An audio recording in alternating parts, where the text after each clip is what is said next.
Thank you for joining us for this presentation. Today we're going to provide an overview of the first module or the first part of the draft zoning ordinance for the City of Charlottesville. This kicks off a community comment period where we're going to seek your input on the draft zoning ordinance.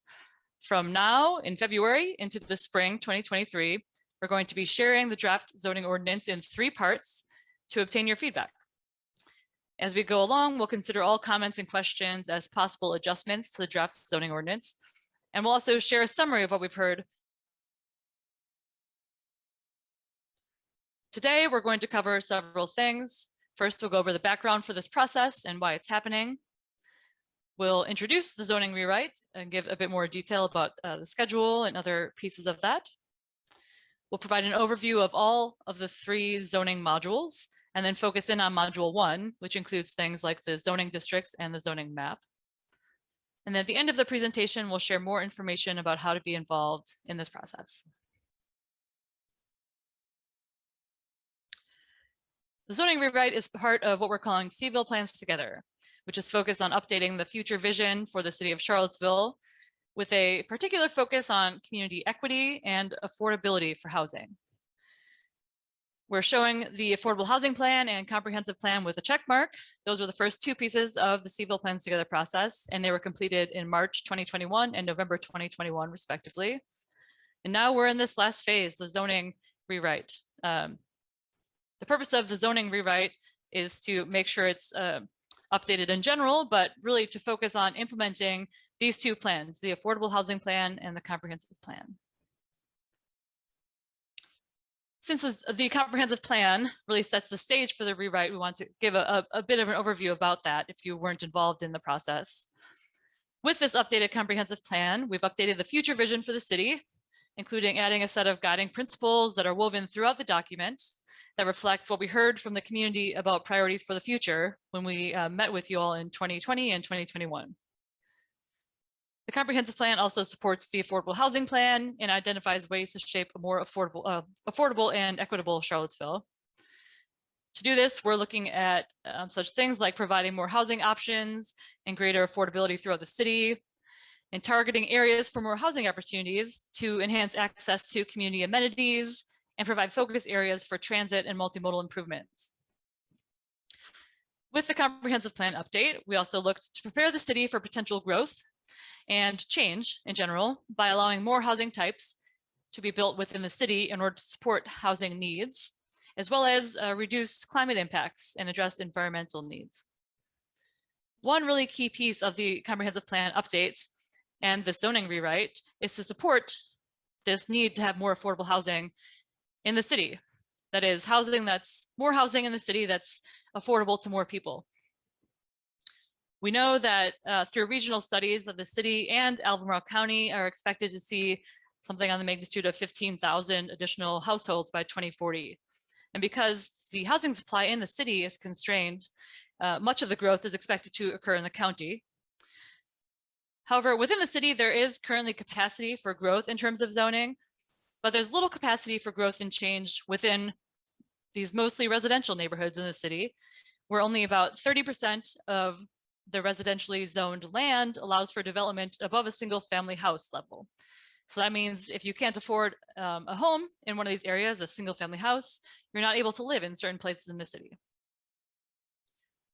One other thing to note is when we're talking about affordability, the sort of benchmark for affordability is that you're not spending more than 30% of your income on housing per month. And that includes things like utilities. But we know that many people in the city currently spend 50% or more of their income on housing. So we know and recognize that housing need is a regional need and regional solutions are needed, including working with the county and with UVA and a number of other partners. But through the zoning rewrite is one way we're planning to work to address that. Just a few more details about the affordable housing plan as well. It really lays out a variety of recommendations that need to be reflected in future land use planning, including this zoning rewrite. One thing I want to note is that the affordable housing plan calls for a comprehensive process. So that means there's no one silver bullet to address housing needs. There's a need to allow for more housing in the city in order to support the potential to address many of these objectives and strategies in the affordable housing plan. And that's what we're looking to address through the zoning rewrite. In addition to that, we're taking on one of the major initiatives from the affordable housing plan, which is adopting progressive and inclusionary zoning reforms. So you'll hear more about the inclusionary zoning reforms later in the presentation. With that being the background to this process, we're going to dig into the zoning rewrite a bit. So when we say zoning, we're referring to regulations that govern the development of buildings and the use of land in the city.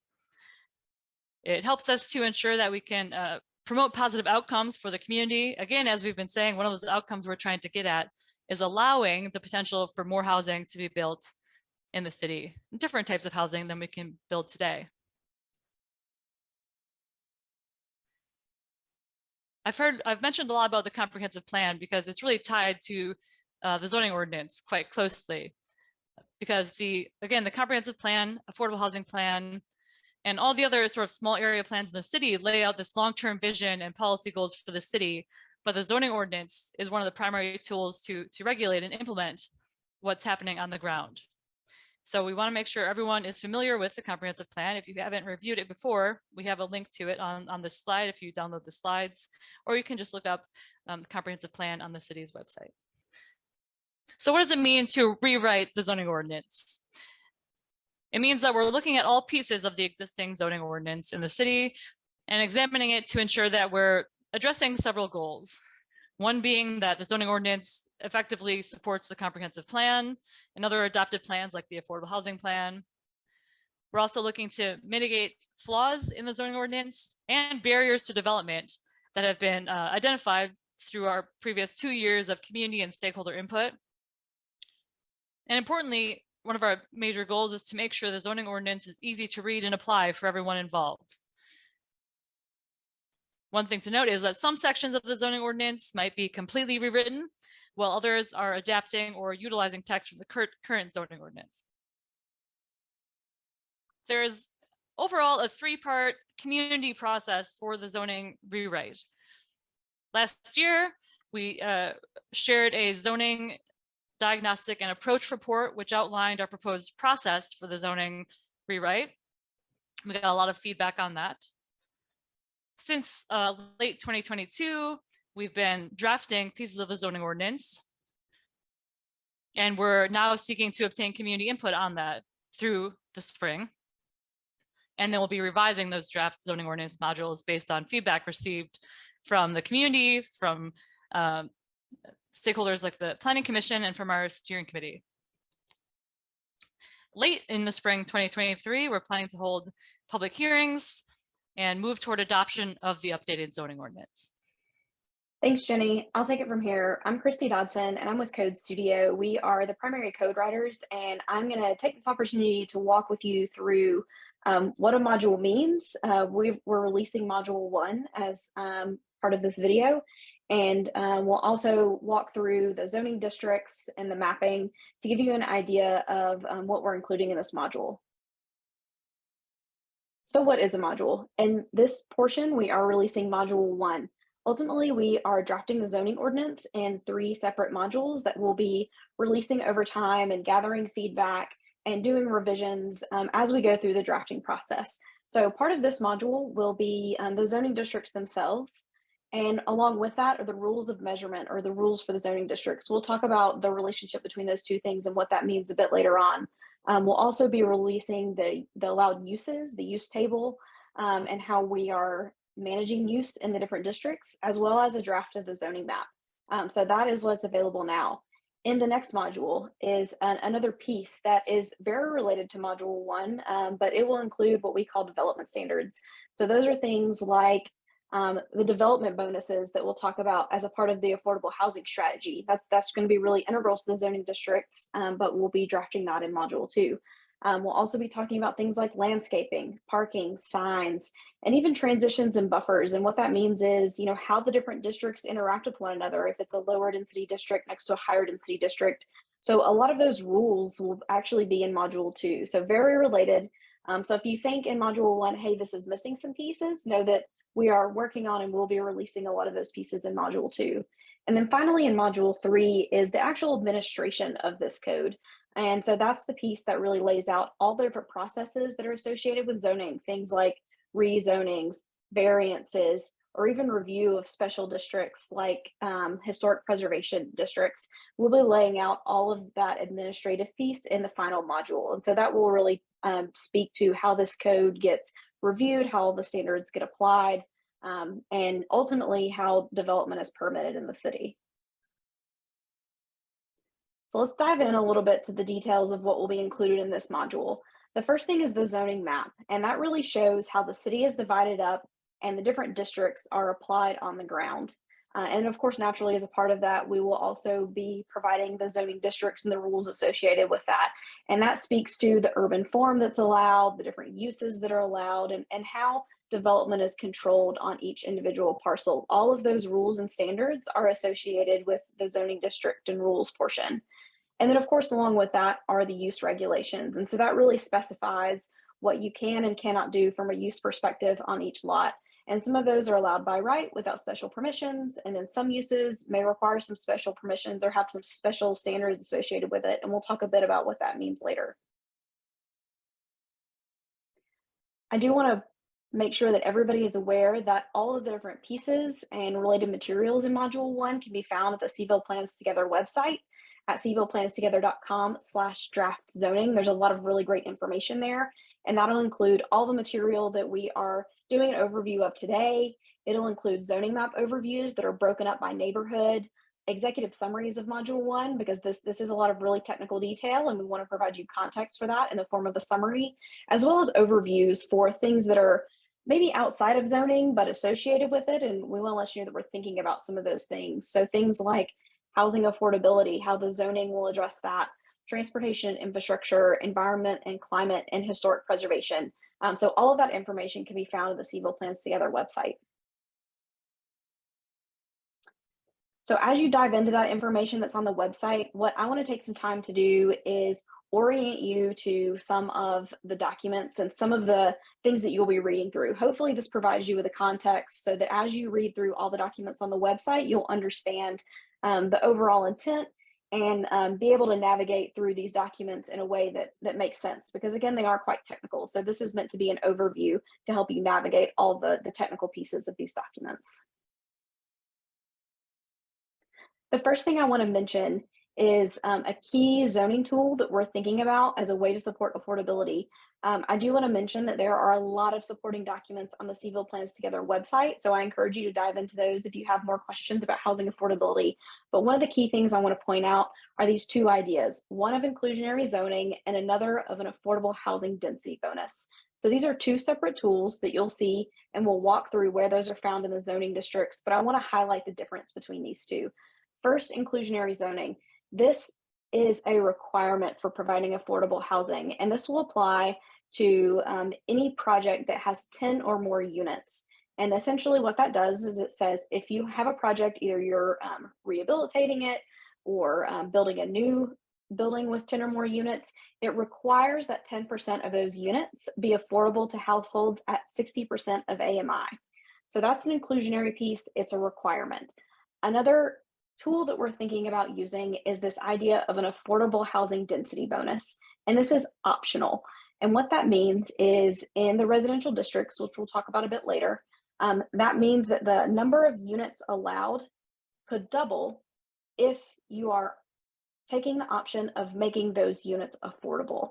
And so again, it's not a requirement. You have a base allowance of units you can provide, but you can provide more units. You're allowed to build more if you're making those units affordable. It's an option, and it's providing a density bonus. And then similarly, in all of our mixed use districts, we are providing a height bonus. And again, it's optional. So if 10% of those units are being provided at 50% of median income, then you qualify for a height bonus. You get additional developable square footage. And again, I want to highlight that this is an optional allowance in those mixed use districts. So as you start to look at the district pages, I do want to highlight the relationship between how these pages are laid out and then how the different documents and sections of the zoning code will relate to one another. A really key piece of this are the district pages and the rules for zoning districts. I am going to point out a couple of features that we add in for legibility. The first thing is understanding which district you're in, and we try to highlight that on the very top bar across the page, and you'll notice that this is actually color coded.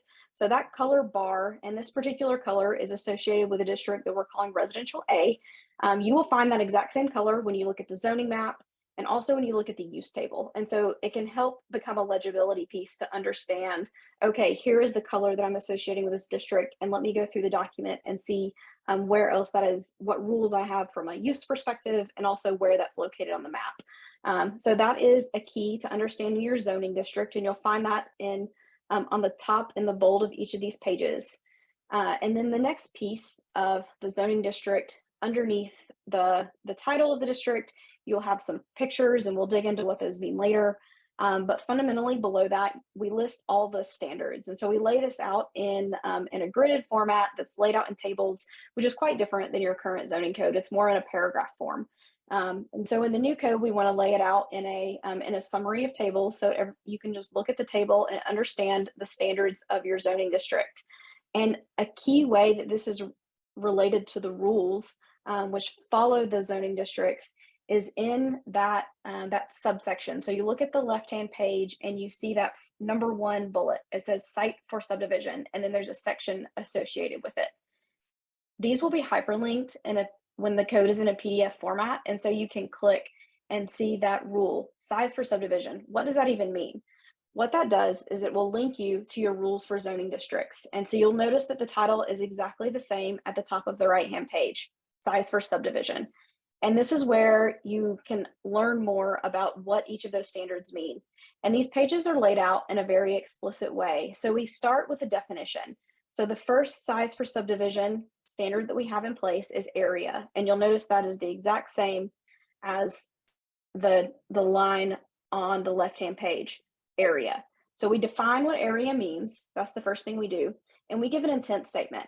And that intent really ties back to a lot of the things that we identified in the diagnostic and approach, where we talk about needing standards that are more contextual to your existing built form, that have better urban design built into them, that get at things like walkability, that get at things like contextual development. So in that intent statement is where we describe why we're using this standard. And it speaks to a lot of the reasons why we have these standards to begin with. So I encourage you to read that to understand, why is it exactly that we're even having this as a standard? Why are we regulating this? That intent statement tells you why we're doing it. The next is the applicability section. That tells you when that standard applies. It may be in some instances that a standard only applies to lots in certain areas or in certain situations or for certain types of projects. That applicability will tell you when this standard applies. The next is the standard itself, and it says what the requirement is. Pretty straightforward. The following is how that standard is measured. A good example of why this is important is some of the issues that you currently have in your code with things like height, because there's a bit of disagreement or vagueness about how it's measured. And that's the reason that that measurement is explicitly listed, so that when everyone reads the standard, you can understand exactly how it's measured. So it's not just what height means to one person or another person, but it's laid out explicitly in the code. And so the district pages and the rules for zoning districts are really compatible documents. And you can sort of think of them as compatible documents that you should have pulled up, so that as you go through your rules on the district page, then you can also have the rules pages pulled up. And so you can scroll through those at the same time and understand, what does area mean? What does width mean? What does density mean? And you can find all of that information in the rules for zoning districts. I do want to give everybody some context for what the zoning pages are going to look like. So it should look familiar on the left-hand side. That was the example that we just previously walked through. But each of the zoning districts will have essentially a spread, a 2-page spread. And how we've organized this is into 4 columns. And the first 2 columns on the left-hand page are all of the site requirements. So you think of this sort of as the 2D, what's happening on the ground, and it talks about things like the size of the parcel, how many units you can have on that parcel, how much of it can be covered by a building, what the setbacks need to be to your lot lines, or even where parking can be located. So those are all the types of standards that are associated with the sort of two-dimensional lot itself. And then as you move to the next page, that's where we really move into 3D and we talk about the requirements for the building itself. And so it talks about things like height of the building and when that's allowed to be a certain number of stories as well as feet. The massing of the building, so that talks a bit about the width of a building because that has an impact on the sort of urban form of the district. And then it goes even into things like transparency in the last column. And so really engaging the street. There are a couple of these that I do want to highlight for each column and give an example of how these standards are a bit different from how you may do things today, so that you can really think about how it ties into some of those goals of contextual development patterns, as well as that building in those good urban design standards. So in the first column on the far left-hand side, we talk about density. And so this is where you can see that base allowance of density. So in this particular example, residential C, we have a base allowance of 8 units. And then directly below that, we show what the bonus allowance would be for those affordable units. And so that's that bonus that we talked about earlier, the optional bonus that you can get. And so for this particular district, it's a bonus that's allotted in a number of units allowed on that particular parcel. So that's a sort of new standard that we're building into this code. If you look at the second column, we talk about building setbacks, and we do that in a bit different way. And in some of your current districts, you actually have this idea. We have a minimum setback and a maximum setback, and that is what we call a build to zone. And what that does is it brings those buildings into a line that's a more contextual urban form. And so it prevents things like parking being in front of buildings, for example, and it really creates that edge. When you think about, a more traditional development pattern, you think about sort of front doors facing streets, and that build to zone is part of one of the ways that we're doing that. Another thing I want to highlight in the third district is this idea of height, and again, show how we're thinking about height from a base perspective and a bonus perspective.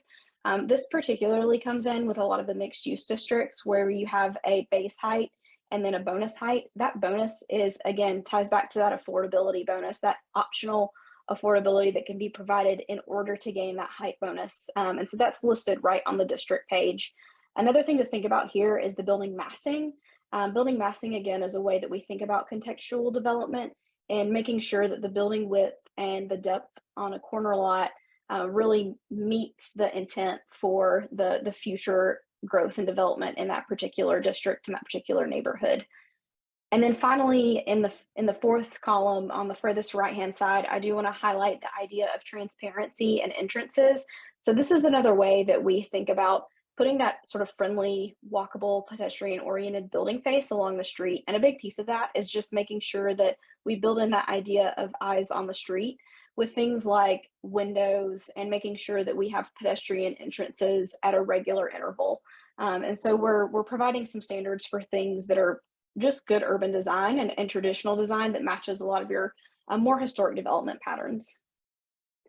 So now that you understand a bit about how the districts are laid out, I do want to speak a bit about use, and I'll highlight again, you'll see the colors that are on the use table in the far left-hand page. And you can see that color bar that was at the top of the district page is directly aligned with the use table. And so you can just go find that color associated with the district that you may be interested in, and you can go down and see which uses are permitted by right, which uses may require a special use permit, and then also which uses may have additional standards built into it. And so that is all summarized on the table on the left-hand side. And I do want to highlight that part of the use section also includes definitions. And so you may say, well, I'm not really sure what kind of use I am. You can go to the definition section, and that includes, of course, definitions, but also examples of those types of uses so that you can understand what category that use may fall into that you're interested in. And then finally, use standards are associated with anytime there is an asterisk that's listed on the use table, then that means that you need to go to the use standard section, and that will be hyperlinked in the PDF. to see what additional maybe design standards may be associated with that particular use, or maybe even lot size with some uses. So it's just an additional layer of standards that may be associated with particular uses in particular districts. And that's all included in the use standard.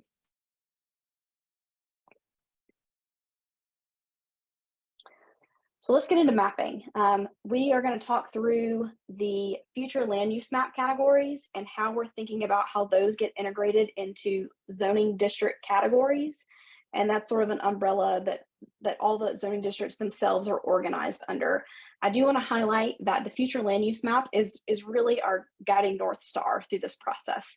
It was adopted at the end of last year, and we are, well, a year ago at this point, so at the end of 2021. And so we're really using that as the organizing principle for the zoning districts themselves. Another layer that I do want to emphasize that we'll be talking about frequently and how we're thinking about zoning districts is the Streets That Work plan. So included in that plan is a street typology map.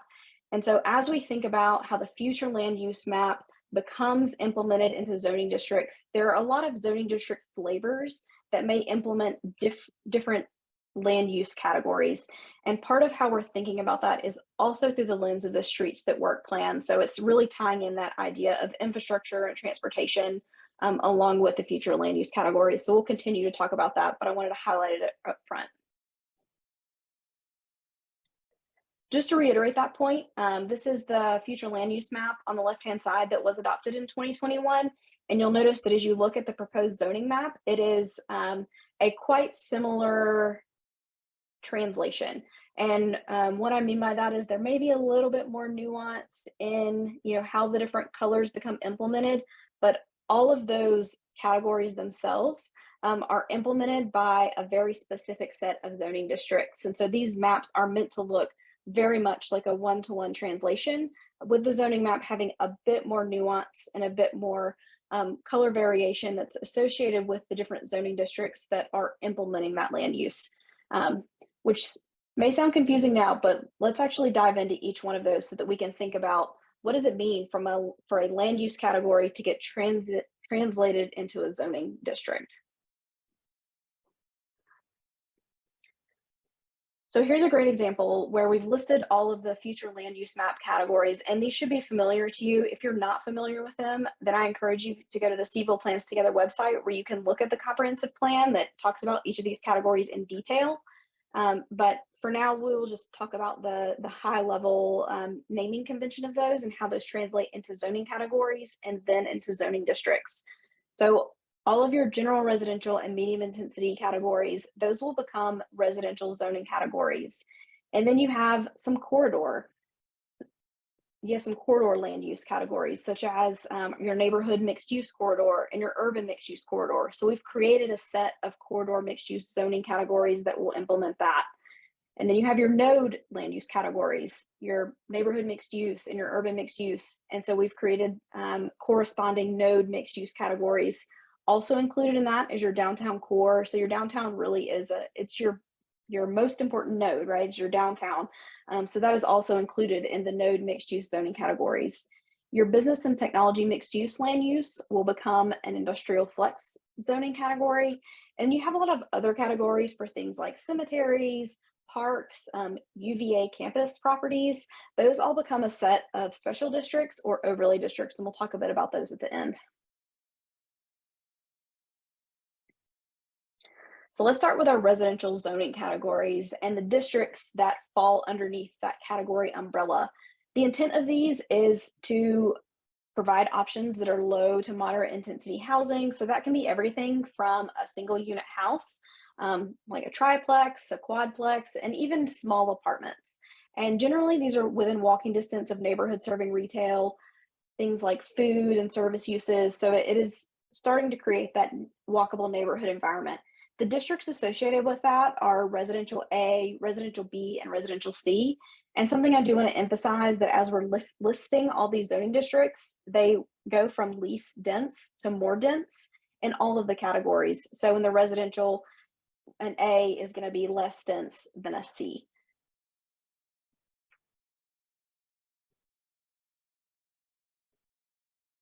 So where are we applying these zoning districts? So general residential is a land use category, and this is perhaps your most simple translation. We have one zoning district that implements the general residential land use category. So you'll see that anything that is a general residential land use will have a residential A zoning category. The next increment up is the medium intensity land use categories. And so that's one land use category that has two separate zoning implementing districts. And you'll really see how the streets that work plan starts to inform how these districts get applied. So the implementing districts for medium intensity are residential B and residential C, with B being slightly less intense than a residential C category. And you'll see that as you look at the streets that work typologies, we have applied the residential C in key nodes and key intersections where those streets that work intersect one another. And so that's how we are thinking about contextually, where does it make more sense for a bit lower intensity of a district, and where does it make more sense for a bit more moderate intensity of a district? And so that's how these zoning districts will start to apply that land use category and implement it based on the context. The next set of zoning districts, the next category, are a residential mixed use zoning category. This is meant to be for moderate to higher intensity housing options. So it can range from everything to a duplex all the way up to a larger apartment complex that you sort of think of when you say a multifamily complex. And generally these are within walking distance of neighborhood serving retail, food, and service uses. And they can include a small amount of commercial uses. Think like a coffee shop in the corner of a multifamily building as an example. And we have two implementing districts for that. So this is a residential mixed use 3. And anytime there is a number associated with the district, that is indicative of the amount of stories allowed. So a mixed use 3 is a 3-story district, and a residential mixed use 5 is a 5-story district. And I'll highlight here that the land use category that's associated with this is the higher intensity land use category, and that is implementing the zoning districts of residential mixed use 3 and 5 is the implementing tool for the higher intensity land use.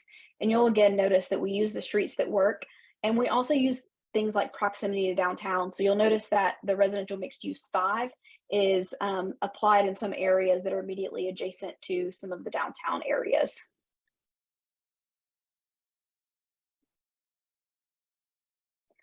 Jumping over to the next set of zoning districts, these are our corridor mixed use zoning categories. And you'll notice that we have 3 of those. And these are primarily mixed use buildings. You can also have a building that's all office, all residential. It really is meant to accommodate a range of those uses. We're not requiring that the building be mixed use, but it allows for that and encourages it. And this is in a lot of your most vibrant and pedestrian friendly environments.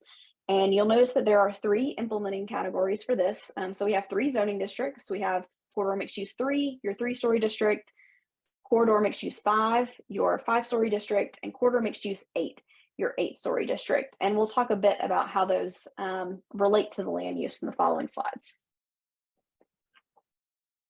So for your neighborhood mixed use corridors, these are the transition areas that back up to a lot of your general residential areas. And so they are the lower intensity versions of these corridor districts. So you will see that the implementing districts for your neighborhood corridor mixed use land use areas are the corridor mixed use 3 and the corridor mixed use 5. And again, we use that same methodology of thinking about the streets that work and the adjacency to downtown to differentiate or understand when the 3-story district gets applied versus the 5-story district. And then as we move up a bit in the intensity scale, the land use category of urban mixed use corridor, it's specified in the comprehensive plan that this allows for a bit more height. And so you'll notice that the implementing zoning districts for that are the 5-story district and the 8-story district.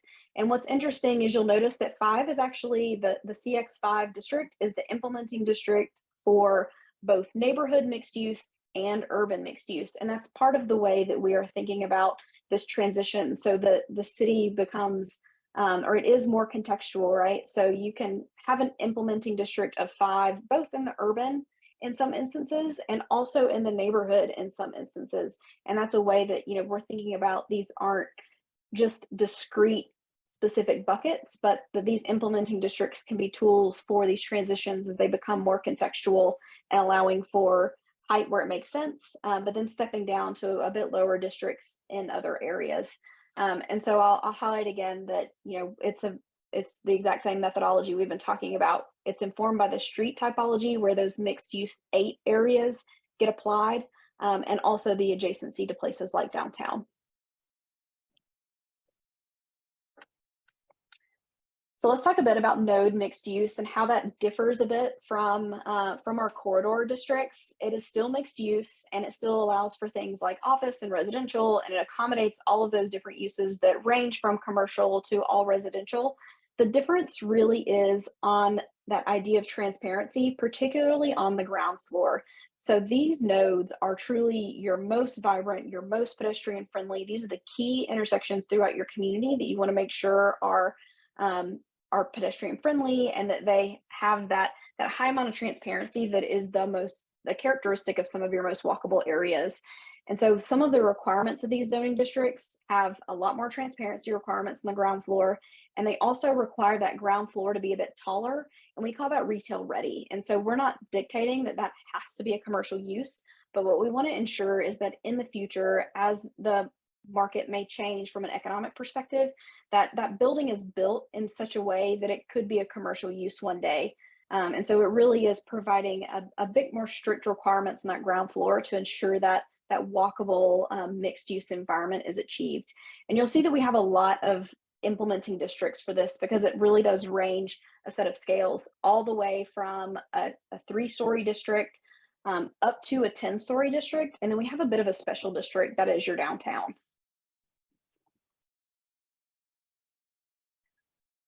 So we'll talk a bit about where this gets applied. So in your neighborhood mixed use node land use categories, the 2 implementing districts for that are the node mixed use 3, so that's your 3-story district, and then the node mixed use 5, your 5-story district. As we move up a bit in scale to the urban mixed use node, so we actually have 3 implementing categories for this, 3 implementing districts: your node mixed use 5, your node mixed use 8, and in the areas that are most adjacent to downtown, your node mixed use 10. And again, this really is being driven by the street typology, of course, the future land use category, and then that adjacency to downtown being very important. I do want to highlight that we have created a special district for your downtown. So it is considered under the umbrella of a node mixed use district, but that downtown core that was designated as a future land use category, it has an implementing district that is really all its own. And it's the downtown mixed use district. And that's because in the downtown, there needs to be an extra level of curation of building form, perhaps on different streets that may be more important, particularly things like the pedestrian mall. And also maybe some use restrictions to make sure that the downtown really maintains that level of curation. So moving a bit away from some of the corridor and node districts, we created a set of special districts that we are calling industrial flex zoning category. And this is really meant to accommodate a lot of the light industrial and manufacturing uses, but those uses that can be allowed in proximity to things like retail and commercial and even residential. And so these are really uses like maker spaces or more modern manufacturing uses that don't have the noxious noise or fumes, things that really can cohabitate with a more dense urban environment and can exist commingle with things like residential or retail in a way that isn't environmentally impactful in a negative way. And so the districts that we've created for that are an industrial flex 5 district, which again is a 5-story district, and an industrial flex 8, which is an 8-story district. We have created these districts in order to implement the business and technology mixed use. And so these districts do encourage a lot of those commercial uses, job centers, but want to make sure that it's done in a pedestrian friendly way and that we're managing any negative impacts that may be perceived from things like a little bit more truck traffic or some of those manufacturing uses. So we want to make sure that we're managing those in an appropriate way.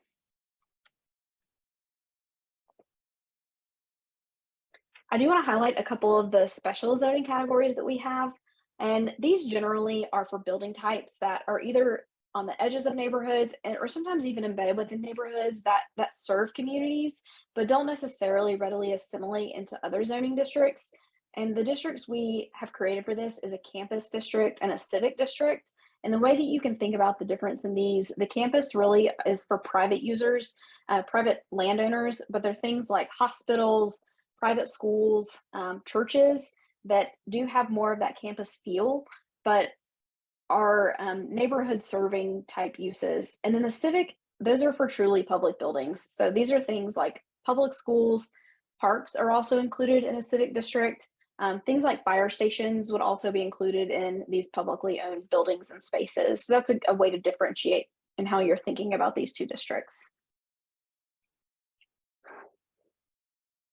And the reason that we created these districts is because you did have land use categories for things like parks, for UVA owned areas and hospitals that needed to have this special designation. And so that is really where we're applying them. You see that the civic most often shows up where you have parks, and we want to make sure that that space is preserved and maintained as that civic use. And so you'll see that's where that is applied. And then the campus is applied on all of those privately owned uses that may fall into the campus category. Another piece that I want to talk about that we are incorporating in here, and this really gets at re-legalizing a lot of those unique forms that you have throughout neighborhoods. And those are things like corner stores or maybe civic institutions that are sort of embedded within neighborhoods, like smaller public buildings, community centers, things like that, or parks. And what this allows for is in certain areas that meet certain criteria, then an alternative form may be allowed to be used. So this could be in a residential zoning district, for example, but if that particular lot or parcel meets the criteria that we're creating, then there may be an option for this alternative form of a corner store. Maybe it's an existing corner store and we want to reallow those. And so these alternative forms are meant to reallow those, and it means that the form standards, there are alternative form standards that those uses can adhere to. Because when you think about a corner store, it doesn't really look a whole lot like a house. It feels a little different. It sits on the street a little differently. It's very similar height and massing, of course, and we do want to preserve that. But really it comes down to how it sits adjacent to the sidewalk. And so these form standards provide some flexibility and say that in the places that make sense, that meet the certain criteria, then those certain uses can have this form that really allows them to be what they've always been. So we're also thinking about alternative forms and where that could apply throughout the community. I do want to touch on overlay zoning districts. And overlay districts, just conceptually, are additional regulations, and they fall within a specific geographic area. And often those regulations relate to things like design, environmental protection, things like historic assets often get overlay districts. And we will be carrying forward a lot of the existing districts and considering creating a few new ones. So I do want to highlight that overlay zoning districts are going to be something that will be a part of this code. And finally, I know that we covered a lot when it comes down to what we have in Module 1, but I do want to remind everybody that all of the materials that we just covered as an overview will be available in full detail on the Cville Plans Together website at cvilleplans-together.com/draft zoning. And that's where you can find all of the materials of this module, all of the map overviews, the executive summary, which will be very similar to what we talked about here, and then also short overviews of additional issues for things like housing affordability, transportation, environment, and historic preservation. Great. Thanks, Christy. I want to wrap up the presentation with just a couple of notes about how you can all be involved in this process. So there'll be several events and opportunities for everyone to learn more and share feedback on the website, which is cvilleplans-together.com. You can find out more about upcoming events, including 3 open houses we're planning for February, And we'd love to see you at those events. And we posted here several ways you can provide your input, whether if not at the events, you can do it in these ways. We request that you submit comments on module 1 by March 31st, and other modules as they're released will announce other later dates for comment deadlines. But we will have an online feedback form that you can go to complete and share your feedback. You're also welcome to share comments via email, or you can send comments through the mail. We'd appreciate your comments in any way you can send them. Thank you again for your interest and involvement in this process. We really encourage you to visit the project website for more information. And as we go forward, we'll share more presentations and information to help you understand the other modules as they're released. So thank you very much.